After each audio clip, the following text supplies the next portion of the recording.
মনোযোগ। মনোযোগের টপিক হচ্ছে মনোযোগের স্বরূপ, মনোযোগের শর্ত ও মনোযোগের পরিসর এবং মনোযোগের বিভাগ। এই হচ্ছে মোট চারটে টপিক। চারটা টপিকে ফার্স্ট হচ্ছে মনোযোগের স্বরূপ বা মনোযোগ যে শব্দটি সেটা নিয়ে বলবো। মনোযোগ কাকে বলে না, নির্বাচিত বিষয়ে চেতনাকে কেন্দ্রীভূত করা বা কোনো বিশেষ বিষয়ে মনোসংযোগ করাই হলো মনোযোগ। মনোযোগ কাকে বলে না, কোনো বিষয়ে বিষয়ের প্রতি আকৃষ্ট হওয়া বা মনোযোগী হওয়া বা মনোসংযোগ হওয়া।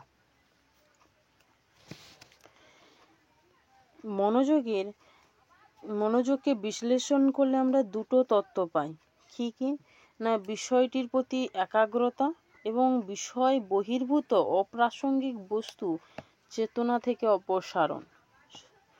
সহজ কথায় বললে প্রথম হচ্ছে বিষয়ের প্রতি একটা হচ্ছে আমি বিষয়ের প্রতি আগ্রহ প্রকাশ করছি, আর একটাতে বলছি যে বিষয়গুলোর প্রতি আগ্রহ বা আমার পছন্দ হচ্ছে না বা আগ্রহ প্রকাশ করছি না সেগুলোকে অপসারণ বা বাতিল করা। এটা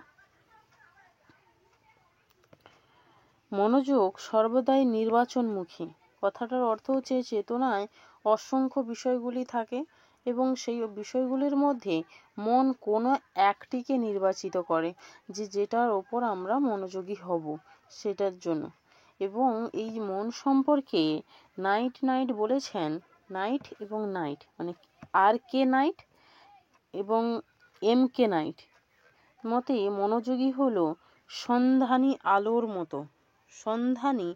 আলোর মতো। তিনি বলেছেন যে মনোযোগ চেতনার নির্বাচনধর্মী ক্রিয়া। নাইট বলেছেন কি, মনোযোগে চেতনার নির্বাচনী ধর্মী ক্রিয়া হচ্ছে চেতনার নির্বাচনধর্মী ক্রিয়া হলো মনোযোগ। মনোযোগের বৈশিষ্ট্য সম্পর্কে বলতে গেলে কি বলতে হয় যে মনোযোগ হচ্ছে ইচ্ছামূলক মানসিক ক্রিয়া, আমাদের ইচ্ছা যে বিষয়টার প্রতি হয় সেটার প্রতি আমরা বেশি মনোযোগী হই। 2 নম্বর হচ্ছে নির্বাচন ধর্মী বলতে যে বিষয়ের অনেকগুলো বিষয়ের মধ্যে যে কোনো একটার প্রতি আমরা মনোযোগী হওয়া সম্ভব হয়, সেটা কি মানসিক ক্রিয়া। দুটো দিক আছে, একটা হচ্ছে কি না বিষয়ের প্রতি আগ্রহ প্রকাশ এবং হচ্ছে অপ্রাসঙ্গিক বিষয়ের প্রতি ইচ্ছা প্রকাশ না করা বা অপসারণ করা। তারপরে বলে দিই, মনোযোগের ক্ষেত্রে মানসিক সক্রিয়তা লক্ষ্য করা যায় এবং এর সীমা একটা থাকে, যে মনোযোগের যে একটা ক্ষেত্র বা সীমা সেটা থাকে এবং এটা অস্থির প্রক্রিয়া, সেটা সবসময়ের জন্য পরিবর্তনশীল এবং উদ্দেশ্যমুখী ক্রিয়া। মনোযোগ হচ্ছে উদ্দেশ্যমুখী ক্রিয়া এবং বিষয়ের সঙ্গে সম্বন্ধ স্থাপন করে। এটা সংশ্লেষক এবং বিশ্লেষক প্রক্রিয়া হয়। আচ্ছা, আর একটা হচ্ছে মনোযোগ ক্ষণস্থায়ী হয় এবং সঞ্চারণশীল হয়। এই যে আবার একটা হয়, মনোযোগ হচ্ছে আবিষ্কারধর্মী। এই যে মনোযোগ, এটাকে কে বলেছেন, আবিষ্কারধর্মী মনোযোগকে কে বলেছে না, উডওয়ার্থ বলেছেন যে মনোযোগ হলো সদা পরিবর্তনশীল, সদা সঞ্চালনশীল এবং আবিষ্কারধর্মী।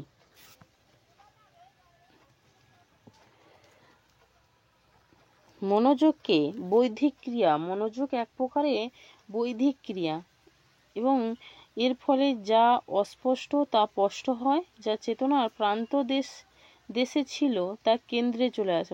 অ্যাকচুয়ালি যেটা হচ্ছে আমরা মনে করি যে জিনিসটার প্রতি যেটা হয়তো দূরে আছে কিন্তু সেই বিষয়ের প্রতি মনোযোগী হই, এই জিনিসটা কে বলেছেন, মনোযোগকে বৌদ্ধিক ক্রিয়া বা ইন্টেলেকচুয়াল অ্যাক্টিভিটি কে বলেছেন না, হুন্ড এবং টিচেনার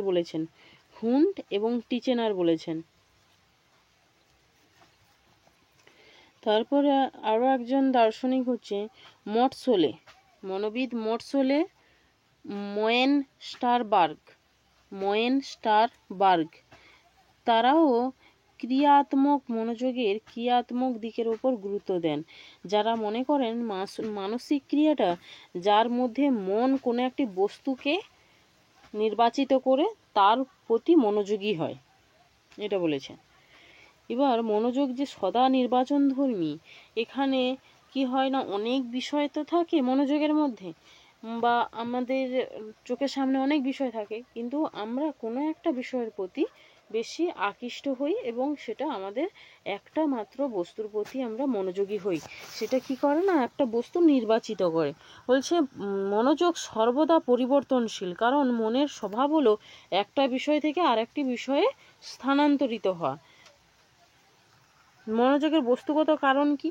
মনোযোগের বস্তুগত কারণ হলো গতিশীলতা। মানুষের ব্যক্তিগত বা মানসিক শর্ত কি? ব্যক্তিগত বা মানসিক শর্ত হচ্ছে সহজাত প্রবৃত্তি।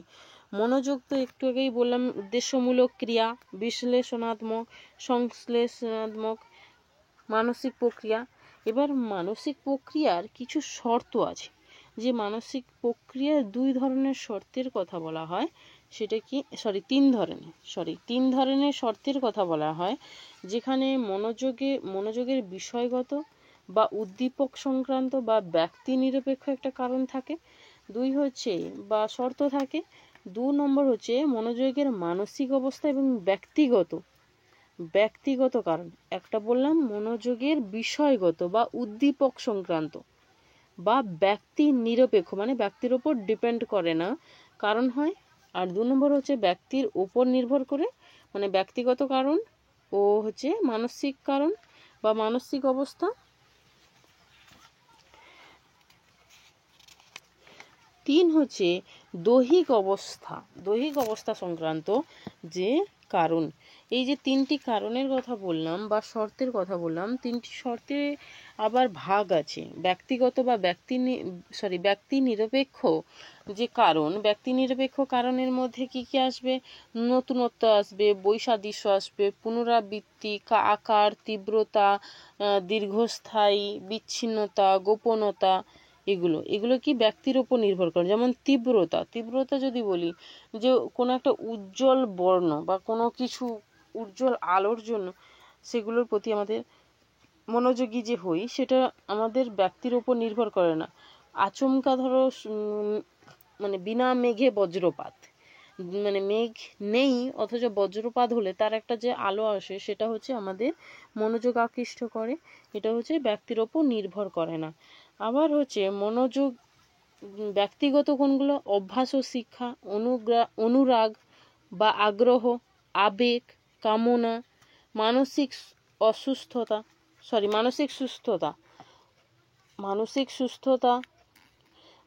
অসুস্থতা হলে তো কোনো বিষয়ের প্রতি মনোযোগী হবেই না। সহজাত প্রবৃত্তি, এগুলো। আর মনোযোগের দৈহিক অবস্থার কারণ কি না, দৈহিক অবস্থা দেহের বিশেষ ভঙ্গি। কেউ ধরো ভীষণ সুন্দর গান করছে, কেউ সুন্দর নাচ করছে, সেই বিষয়ের প্রতি যে আমাদের মনোযোগ আমাদের আকৃষ্ট করে, সেটা হচ্ছে দৈহিক অবস্থার কারণে। এরপরে চলে যাই কি না, মনোযোগের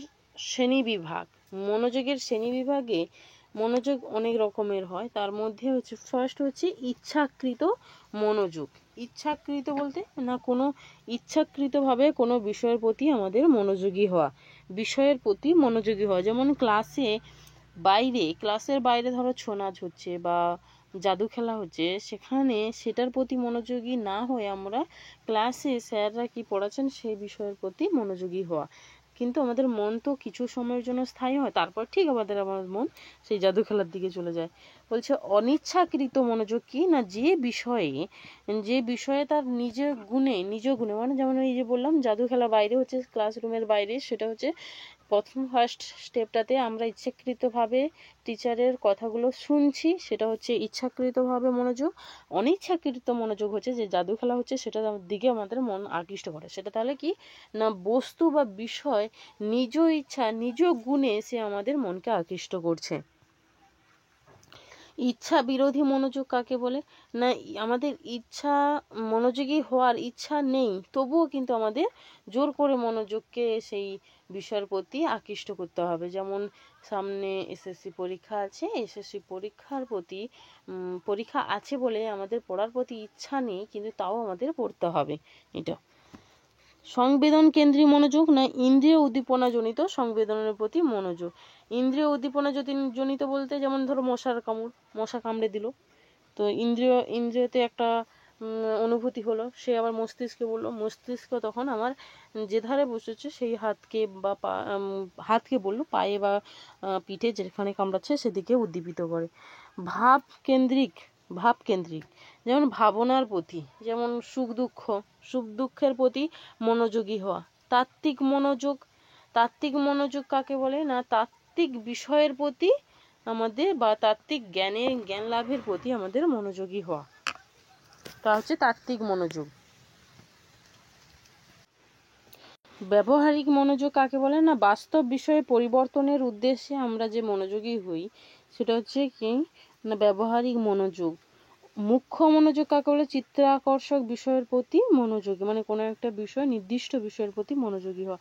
গৌণ মনোযোগ না নগণ্য বস্তুকে চিত্তাকর্ষক বস্তুর সঙ্গে যুক্ত করে তার প্রতি মনোযোগী হওয়া। প্রত্যক্ষ মনোযোগ কাকে বলে? চিত্তাকর্ষক বিষয়ের প্রতি মনোযোগী হওয়া। চিত্তাকর্ষক বিষয়ের প্রতি যেমন প্রত্যক্ষ মনোযোগ, সেরকম মুখ্য মনোযোগ একই জিনিস। সেটা কি না মধুর সঙ্গীতের প্রতি মনোযোগী হওয়া।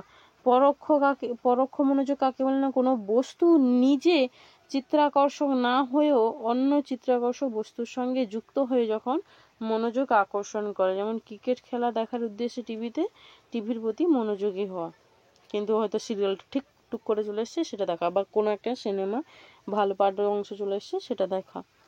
বলছে বস্তু বিষয় কি না যখন আমাদের মনোযোগ ইন্দ্রিয়গ্রাহ্য বস্তুর প্রতি আকৃষ্ট হয়। যখন আমাদের মনোযোগ ইন্দ্রিয়গ্রাহ্য বস্তুর প্রতি আকৃষ্ট হয় তখন সেই মনোযোগকে বলা হয় বস্তুগত বা বস্তু বিষয় মনোযোগ। যেমন গোলাপ গাছে সুন্দর শীতকালে সুন্দর গোলাপ হলো, তো সেটা দেখে আমাদের মন আকৃষ্ট হয় এবং বস্তুগত সেটা মনোযোগ, মন সেই দিকে ধাবিত হয়। একই সময়ে একটি বিষয়ের প্রতি মনোযোগী হওয়া যেতে পারে। বলছে মনোযোগ আমরা কেবলমাত্র একটা সময় একটি বিষয়ের প্রতি দিতে পারি। মনোযোগের ক্ষেত্র বা পরিসর কি না কোনো ব্যক্তি একই সঙ্গে যত সংখ্যক বিষয়ের প্রতি মনোযোগ দিতে পারে, কোনো ব্যক্তি একই সময়ে যত সংখ্যক পরিমাণ বিষয়ের প্রতি মনোযোগ দিতে পারে তাকে বলা হয় মনোযোগের ক্ষেত্র। সাধারণ মনোযোগের পরিসর হলো 16টি অক্ষর।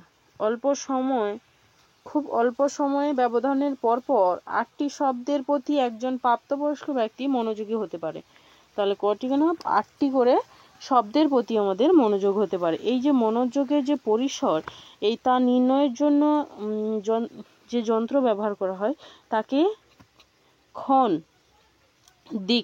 দিক নামক যন্ত্র বা স্কোপ বলা হয়। ক্ষণ দিক যে যন্ত্র, তার দ্বারা আমাদের একবার দেখা 4টি থেকে 6টি সংখ্যা বা বিন্দুর চাইতে বেশি, মানে ওই 8টির মতন 8টির থেকে বেশি সংখ্যা মনোযোগ দেওয়া সম্ভব হয় না। 8টির বেশি শব্দের প্রতি মনোযোগী হওয়া যায়।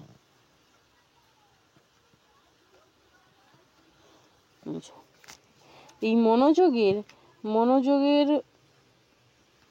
কোনো বিষয়ে দর্শনের ক্ষেত্রে জোরালো যদি আলো হয় সেটা কি হয়? বিক্ষেপের সৃষ্টি করে।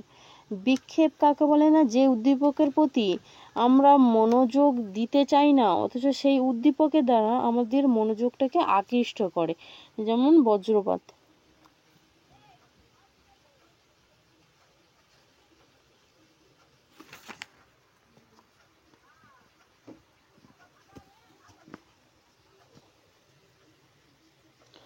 ব্যবহারিক মনোযোগের উদাহরণ হিসেবে যদি বলা হয় যে পর্বতে আরোহণ করার উদ্দেশ্যে মনোযোগ দিয়ে ওর উচ্চতা দেখবার নাম, মানে উচ্চতা আমরা দেখলাম।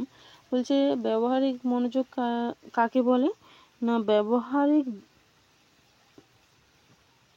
বাস্তব বিষয়ের পরিবর্তনের উদ্দেশ্যে মনোযোগী হওয়া, যেখানে হচ্ছে কি পর্বতের আরোহণ করার উদ্দেশ্যে মনোযোগী হওয়া। এটা হচ্ছে ব্যবহারিক মনোযোগের উদাহরণ।